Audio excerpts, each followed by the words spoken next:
Good afternoon, everyone. Thank you for joining today's presentation. And my name is Yiying Wang, and I'm a PhD researcher at Department of Chemical and Biomolecular Engineering at US, under the supervision of Prof. Chua Wang.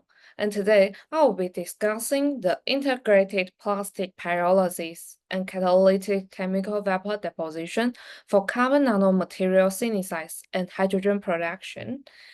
And these are the contents we will go through today. So first, I'll give an introduction of the background of several things. Next, I will share with you several of our recent work. Finally, we will move to the conclusion and outlook parts together.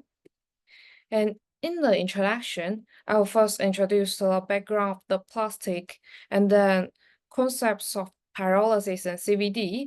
And finally, we will move to the experimental design. Plastic has become an indispensable material in our modern society, and we have encountered plastic in many forms, such as the packaging material for the milk and also the material for making a credit card. And as the production of the plastic has increased year by year, as the demand for it grows, and with it comes an increase in plastic waste. Traditionally, plastic has very linear lifespan from the raw material to disposal, and this will definitely increase the burden of our environment. So it's crucial for us to find a new solution for plastic treatment. And plastic are everywhere in our life, so I believe everyone here is very familiar with the common type of plastic, such as polyethylene, polypropylene, and polystyrene. And in this slide, their chemical formula are shown, and we can find that their primary consist of two elements, carbons and hydrogen. So our research focus on separating these two elements from the plastic. To be more specifically, our group would like to look into converting such single-use product to high-value product like carbon nanotube, fuel oil, and fine chemical, and also the hydrogen. And the further detailed discussions can be obtained from the review and book chapter that our group had published. And today, I will focus on the introduction of carbon nanotube production and its hydrogen generation. And there are two main reasons for pursuing this method. Firstly, it has a potential to mitigate a significant environmental impact. By converting the plastic into useful material, we can reduce the amount of plastic pollution in our environment. And secondly, we can also give a second life of the plastic.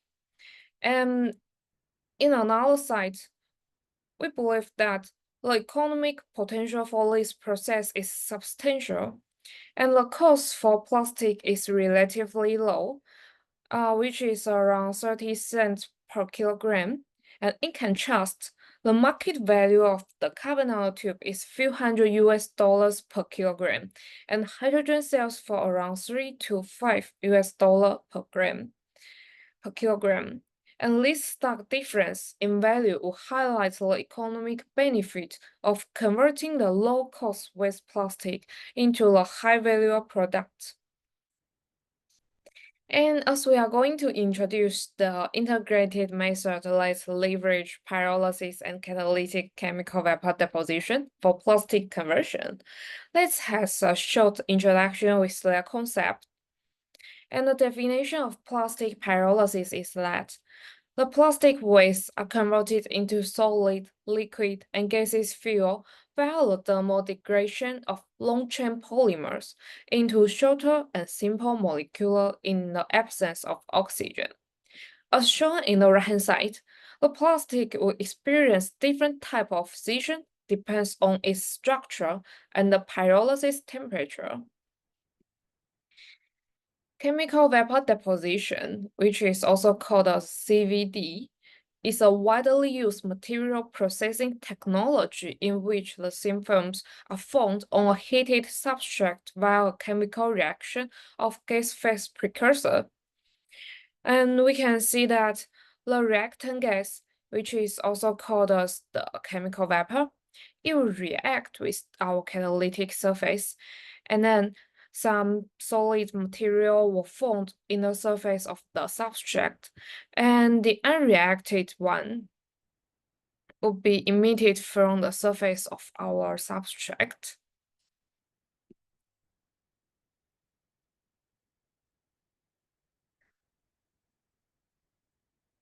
Moving on to our experimental design, and I believe everyone here is familiar with the experience of having a BBQ. And usually we need to use the charcoal, which is made of carbon, to cook our food. As we know that carbon will burn in the air at high temperature, and one of our products is the carbon nanomaterial. To prevent this and create a conducive environment for the growth of carbon nanomaterial, we use nitrogen as our carrier gas to establish an inert atmosphere. And our experiment consists of two-stage reactor. The first stage serves as the plastic pyrolysis zone, while our second stage serves as the catalytic zone. In our reactor, we use a quartz basket to hold our catalyst and plastic, and the quartz basket has pores at the bottom, which is to allow the vapor to pass through. However, our catalyst consists of fine powder that could fall through these pores, and to prevent this, we add a layer of quartz wool to support our catalyst powder and prevent them from dropping. However, separating the spent catalyst become a new problem. So we add one more layer of stainless mesh for easier separation. And during our process, the plastic will be pyrolyzed and converted into the hydrocarbon vapor. And the hydrocarbon vapor will continuously flow down with the nitrogen flow. And some of them will react with the catalyst in our catalytic zone. So this is the place the carbon nanomaterial generated, and the unreacted hydrocarbon vapor will continuously go down and trapped in our condenser system, which is also known as the pyrolysis oil, and the no condensable gas will be collected in our gas bag before further sampling in GC. And for the selection of the pyrolysis temperature, we choose 500 degrees C because most of the plastic decompose fully before this temperature. And for example, we use PP as an example, and we can see that the polypropylene has fully decomposed at 446 degrees C. And the catalytic temperature is usually around 800 degrees C, but it depends on the exact catalyst we used. Different catalysts should have a different optimum temperature. Next, I would like to share with you some of our recent work. And the first one is the pyrolysis and inline catalytic decomposition of polypropylene. And in our work, we use polypropylene as a feedstock to investigate how different catalysts will affect the growth of the carbon nanotube. We examined the active metals and virus preparation methods, and we discovered that when we're using iron as the catalyst, the iron carbide will form first and allowing the carbon to dissolve into the iron lattice. In contrast with nickel, the carbon would diffuse on the surface and leading to the nuclearization of the graphite layer. And finally, it will produce our it will lead to the production of our carbon nanotube. Interestingly, we found that if we use iron nickel bimetallic catalysts, both phenomena were observed, and it was significantly boosting the yield to 36 weight% of the carbon nanomaterials. At the same time, this process generated 25.14 mole of hydrogen per grain of plastic. And from the previous study, we conclude that the iron nickel catalyst will achieve the best performance. So we still apply this catalyst in our second work. And in addition, we also investigate the effect of temperature on the activity of bimetallic catalyst. And we tested three temperature, 600, 700, and 900 degrees Celsius. And our finding revealed that at lower temperature, the carbon tends to convert into amorphous carbon. In contrast, at high temperature, the synthesize favored older multi-wall carbon nanotube. In addition, we observed that both the yield of the carbon deposition and hydrogen production will increase with the rising temperature no matter what kind of preparation method of the catalyst. And previously, we used the polypropylene plastic purchased from the Sigma, which is a pure plastic pellet. However, our daily plastic often contains the additives such as the colorant, and to enhance their suitability for virus applications. And these additives can significantly impact the growth of the carbon nanotube by introducing the impurities into the system. And given our ultimately goal of applying this process to real-life plastic waste treatment, we use food container collected from our university canteen as a feedstock in our third study. And in our previous research, we explore the potential of the iron-nickel bimetallic catalyst. In this study, we will conduct a comprehensive comparison of bimetallic catalysts composed of the common active metals. So basically, they are copper, iron, and nickel. And we found that the iron nickel catalyst, when used with polystyrene as a feedstock, will provide us the highest yield of the carbon nanomaterial at 38.25, 38.26 weight percent. At the same time, it will generate 25.34 and more of hydrogen per grain of plastic. Additionally, we also tested the application of our carbon nanomaterial in adsorption, and we discovered that our nanomaterials shows a strong adsorption capacity for the metal cation adsorption, such as iron, silver, and nickel. So, in our previous research, we conducted an in-depth study of the metal catalyst for carbon nanotube and hydrogen generation. And these advantages for metal catalysts are that they are highly efficient and cost-effective. However, the metal catalysts do have several disadvantages. And the first one is our desired product is the carbon nanotube, so we need to separate them from the metal catalyst. And the common approach is an acid wash to dissolve the catalyst. And after that, we need to dispose of the waste solution, which pose an environmental and health concern and increase the burden of our environment. Secondly, the metal may become encapsulated inside the carbon nanotube during its growth, which cannot be removed by the acid because they are protected by the carbon.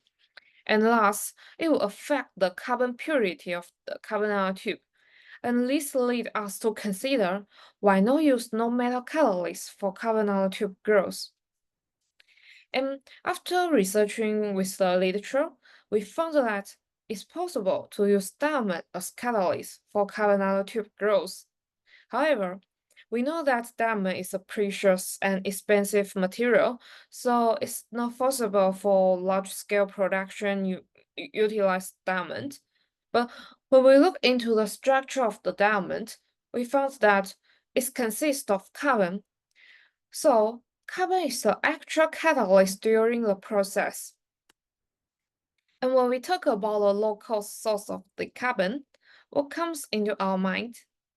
For me, it's biomass. Biomass and plastic are among the major solid waste in the world, and biomass is particularly abundant in our daily life. For example, the garden waste is one of the common waste biomass. At the same time, biochar and plastic have similar structure due to their different so this will lead to a comparable property. And as shown in the slide, we will find that the chemical bonding and the linkage method of plastic and biomass are quite similar. And many studies have demonstrated the synergistic effect of the biomass and plastic. And there has a research paper highlighted that the catalytic pyrolysis of both biomass and plastic will contribute significantly to the circular economy. The biomass can be converted into fuel oil, and then the emitted carbon dioxide can be utilized for biomass growth. At the same time, the plastic can be reduced to its monomer form and further processed into other products. And one of the products generated from the biomass pyrolysis is called biochar, a carbon material. So, next, I would like to share with you one of our recent work, which involves the combination of plastic and biochar. We aim to investigate the carbon deposition behavior on biochar during the plastic pyrolysis and chemical vapor deposition process. And moving on to our experimental design, we utilize a two-stage reactor as what we introduced earlier. And biochar is placed in our catalytic zone, serving as a catalyst for this work. And during the process, we selected two types of plastic because they could provide us two types of vapor. For polystyrene, it could provide us a ring-rich vapor, and for polyethylene, it could provide us a chain-rich vapor. And in order to test the performance of our biochar catalyst, we also selected two catalytic temperature, which are 900 and 800 degrees Celsius. And here is the morphology of our fresh and spent biochar. And we can see that our fresh biochar is highly porous with some roughness surface. And for our spent biochar, some carbon nanomaterial will present on its surface, revealing that the reaction actually happens between the plastic vapor and the biochar. And we can find that most of the carbon will present in amorphous form. However, we can still find some distinct carbon nanofibers on it. And additionally, we also observe the monolayer amorphous carbon in our polystyrene 900 biochar scenario. And next, we would like to discuss the proposed mechanism of the carbon nanomaterial growth on the biochar and compares to the sand scenario. The carbon atoms from the plastic may collide between themselves, and then they will form a stable carbon-carbon bond before they reaching to the surface of our biochar, which will making the deposition easier. At the same time, biochar's abundant functional group will also attract the carbon atoms from the plastic and forming a stable carbon-carbon bond. For sand, however, struggles to form silica carbon bond due to the weak dissociation energy, making the biochar more effective at capturing the carbon. And for the monolayer amorphous carbon growth mechanism, we believe that the aromatic carbon and high temperature will contribute to the monolayer amorphous carbon's growth, which is why it's observed only in our polystyrene 900 biochar scenario.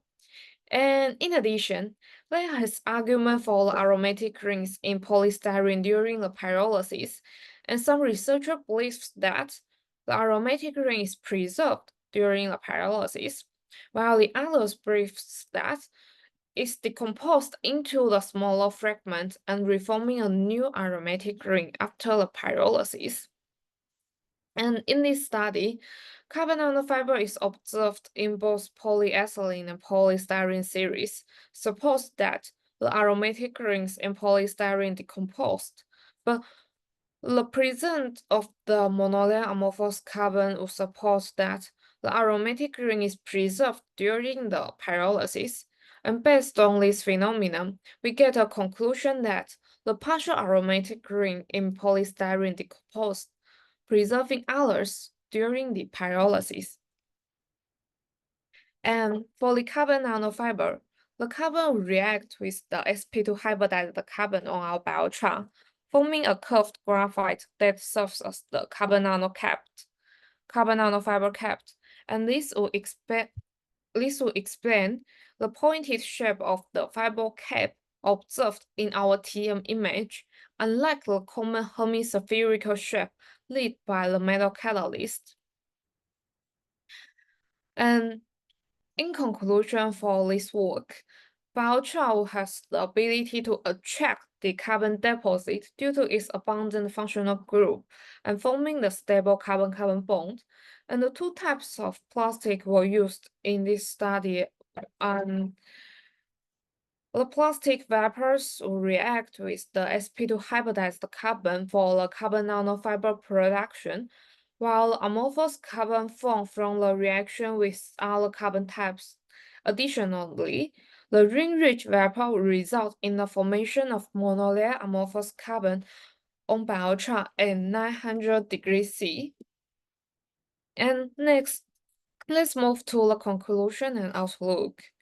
And in conclusion, today we've explored how integrating pyrolysis with catalytic chemical vapor deposition can transform plastic waste into valuable carbon nanomaterial and hydrogen.